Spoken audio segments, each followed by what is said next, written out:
예, 원내대표님도 말씀하셨지만 최근 언론에서 제기된 정부와 여당 관계자들의 다주택 논란 매우 유감이며 죄송합니다. 총선에서 약속했던 만큼 더불어민주당이 선도적으로 국민의 눈높이에 맞추기 위해서 그리고 정책에 대한 신뢰를 확보하기 위한 그런 과정과 절차가 진행되어야 할 것입니다. 지금 서민에게 너무나 큰 부담이 되는 이 최대의 민생 현안인 부동산 문제 반드시 해결해야 됩니다.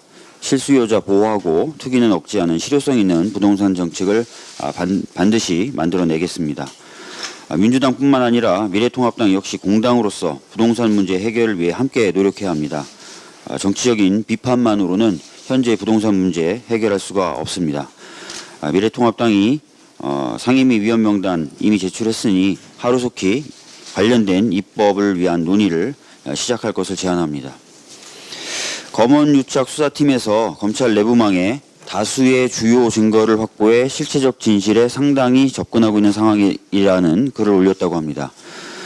또 수사팀은 이 글에서 대검 주무부서인 형사부의 수사 상황 1일 보고 등 사전 사후 보고를 하고 있고 대검의 지휘를 받아 수사를 진행해 왔다는 점, 검언유착 의혹을 보도한 MBC로부터도 증거 자료를 확보해서 수사하는 등 치우침 없이 수사하고 있다는 점 등도 강조하였다고 합니다. 수사팀이 수사 상황에 대해서 내부망에 글을 올리는 일은 무척 이례적입니다. 그만큼 수사 상황과 과정이 문제없다고 수사팀 스스로가 자부할 수 있을 정도로 잘 진행되고 있는 것 같아서 다행이라고 생각됩니다.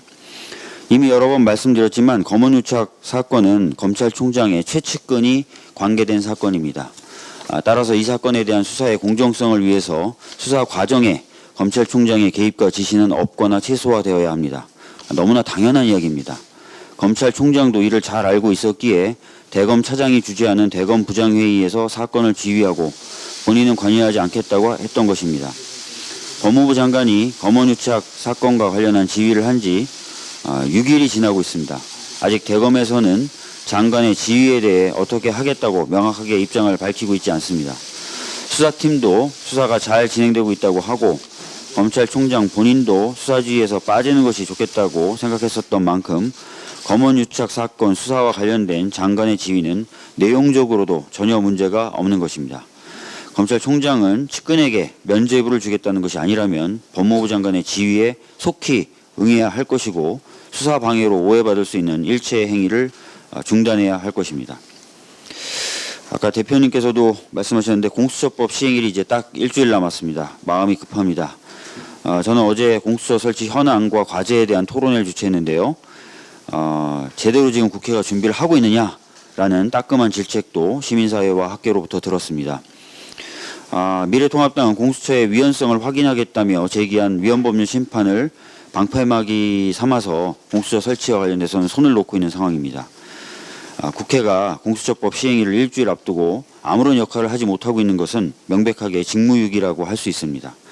어제 정부는 공수처 출범에 필요한 규정 18건을 재개정하였습니다.